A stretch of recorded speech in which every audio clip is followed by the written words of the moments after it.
All right, Micah, congrats on All-American honors. Why don't you start out just talking about what that means to you? Then we'll go to John Blau. Yeah, really glad to get that honor. So honored. Just want to thank all my teammates, my coaches, and my family for pushing me, and encouraging me, and helping me throughout this difficult, weird season. But glad the momentum that this team has, and really excited for this bowl game coming up. All right, John, and then Kevin. Yeah, we've asked you these questions. I know your dad was even wondering, like, if this would be a good idea to play in the Big Ten, just because, all the competition level and all that. To be an All-American, is that something you ever imagined you could be? Or, how surreal is it to be able to say you're an All-American? Yeah, I'm not gonna lie. I'm not gonna say that I really expected this, or this was one of my biggest goals, but or that I saw it this season. But really excited that it came, and that the success that I had and that this defense had created momentum for this team and for the season that we're having, and this bowl game. So really excited, really glad, and happy for Ty as well in his award. So. All right, Kevin, and then Rick Bozich.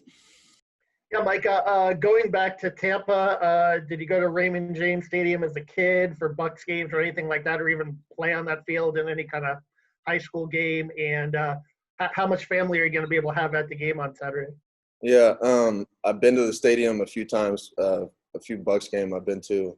I went to a Bucks game when John Lynch was actually inducted into the Ring of Honor, and then my brother actually got to play a high school game there. I didn't get to get one in there, but yeah, it's gonna mean a lot. I got a lot of family coming. I think I got like close to 45 people that are gonna be at the game, so gonna be really excited. Can't wait to play in front of a big crowd for once this season.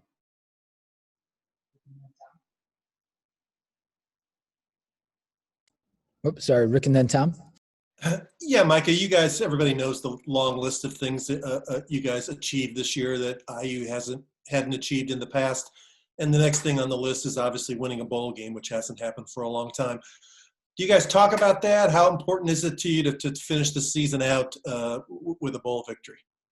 Yeah, it's talked about. We definitely recognize it, but I think that these past 2 weeks the team's just been really focused and locked in on the opponent, and getting ready for the execution and the fundamentals of the game, and just putting in the work needed to make this week clean and smooth as possible, so we can just focus on the corrections throughout the week and getting ready for Saturday. All right, Tom, and then Stefan. Micah, COVID-19 has kind of made 2020 a crazy year for all of us, and the way it all ends, I guess, is you get to go back to Tampa, and you're going to have lots of friends and family people around, and you really won't be able to see them, right? I mean, how can you do? Can you just talk about that part of it, but and what it means to you though for them at least to finally see you in person this year?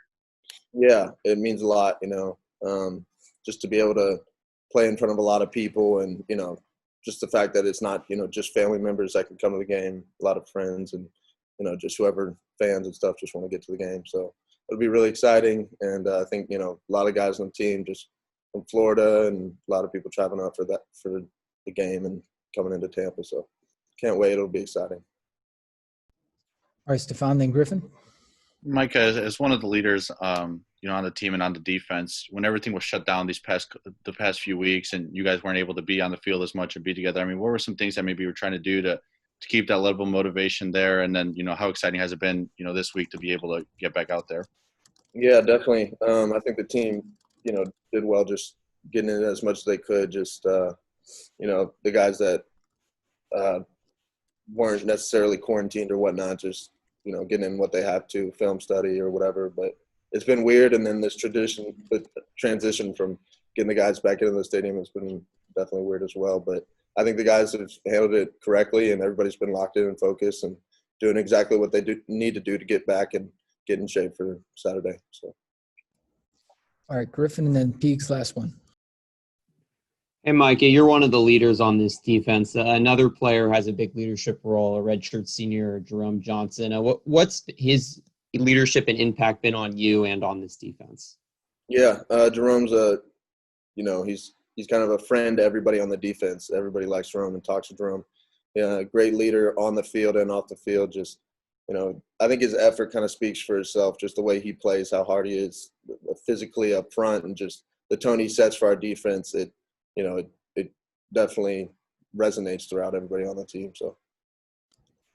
All right, Peaks. Michael, given all the interceptions that happened behind you this year, were you a little bit surprised you didn't see any of the defensive backs get some All-American or a first-team kind of Big Ten nod? And how has it helped you to have a really good secondary behind you this year? Yeah, we might have been a little bit surprised by that, but it is what it is. Those guys know the stats that they put up and the effort that they gave each Saturday and what they deserve. So, and how much we believe in them and trust what they can do. So, but yeah, I mean, it was great to just have guys back there that knew what they were doing, would communicate, were loud and confident, and just made the plays when they came their way. And that's exactly what they did. And it made my job a whole lot easier, just knowing that everything was going to be good on the back end.